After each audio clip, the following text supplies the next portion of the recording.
The hell? The hell is that? Oh, finally. Sweet.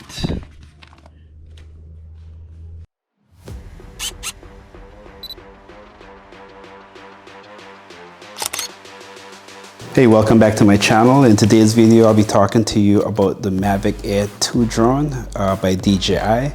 It just recently came out a few weeks ago. I actually ordered my copy from like the 28th of April. And after many days and weeks of pressing the refresh button on the tracking page of the courier website, I finally got it today, thank God. For a second there, I thought DJI was gonna rob me of my money. Just joking, DJI. If you was ever planning on sponsoring me, that was just a joke. According to the site, I was supposed to get it like 7 to 10 days after they took my money, but this is like the 21st, so it's like almost a month. But anyways, that being said, it's finally here. I was very eager to get this drone because my Mavic Pro 2, the controller kind of gave up the Holy Ghost, and I couldn't see myself spending so much money on a new controller for an older model of a drone. So when I did the calculations, it was much easier and more profitable for me to just get a new drone. But anyways, that's another long story to talk about in another video. So today we're going to be doing a quick unboxing, and I'm going to give you my initial review and thoughts of this drone. So without holding up the video any longer, let's open the box to see what's inside.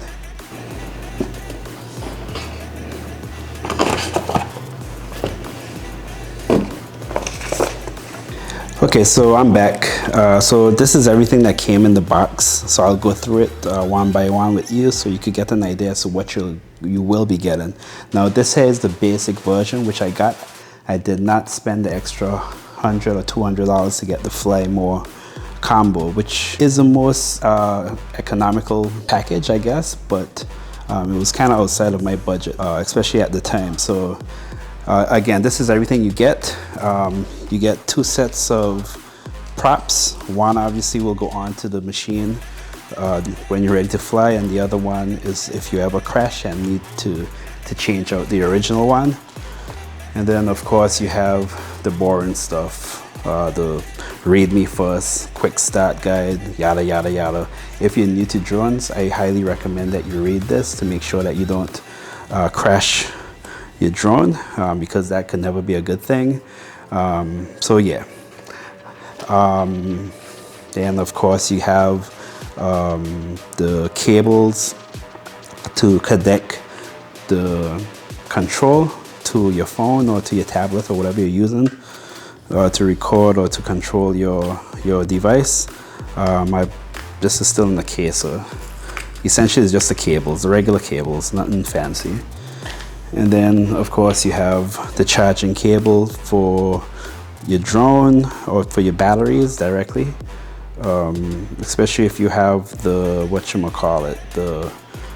the hub which is used to charge more than one batteries. This here comes in very handy. More cables if you want to plug your drone directly into your computer, and of course this is a USB-C. I'm happy that a lot of devices are now adopting to USB-C. It's so much better.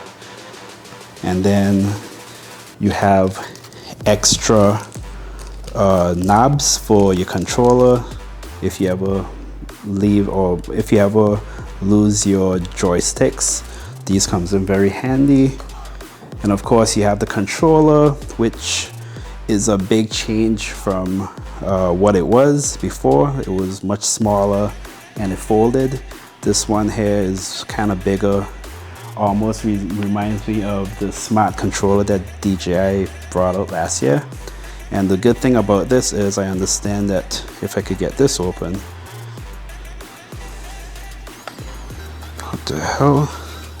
But anyways, I will figure out how to open it. Oh, there you go, my bad.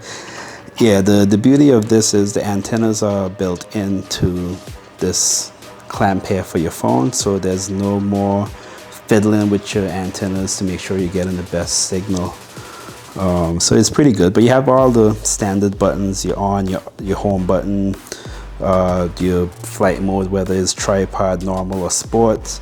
You have your camera button there, take the picture or record, your C1, C2s, and of course your panning wheel here that will be used to adjust the camera on the drone. So this should be a good setup. It feels relatively comfortable so far, but of course I won't be able to give a full review until I get this bad boy up in the air. And of course, finally you get the drone itself. The new build is just like the Mavic Pro, where everything folds out. Oops. Where everything folds out to make it much more compact, which is pretty good. It feels much lighter than the average, than the regular Mavic.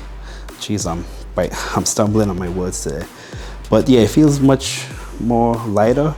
The camera is the highlight of this, or one of the many highlights of this drone, because the camera is 48 megapixels, which means you could crop the hell out of your picture because it'll have so much, I guess, data in the files, so you won't really lose any, I guess, quality if you have to crop in on your picture.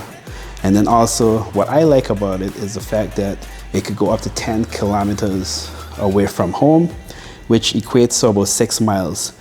Now, nobody in their right mind needs to have the drone that far away, because it is illegal in a lot of places to fly the drone in areas or for distances that you can't have, where you don't have a line of sight. So, and another highlight is the battery life. The battery gives you about 30 or 34 minutes of flight time. Of course, that's in ideal conditions. But once you start adding wind and other kind of factors, obviously that flight time will be chopped down a bit. So that's basically the drone and everything that comes in the box. For me, the next step is to charge everything, make sure I update the drone, the controller, and the batteries. Which reminds me, every brand new battery that you get, make sure you charge it in the drone before you start using the hub. And also always make sure that your batteries are updated to make sure that you get the most use out of it. So again, I'm gonna spend the next couple minutes getting familiar with everything, charging up everything. So if you like this video, make sure you hit that like button, subscribe for future videos, especially when I do a complete review of this drone. So until next time, peace.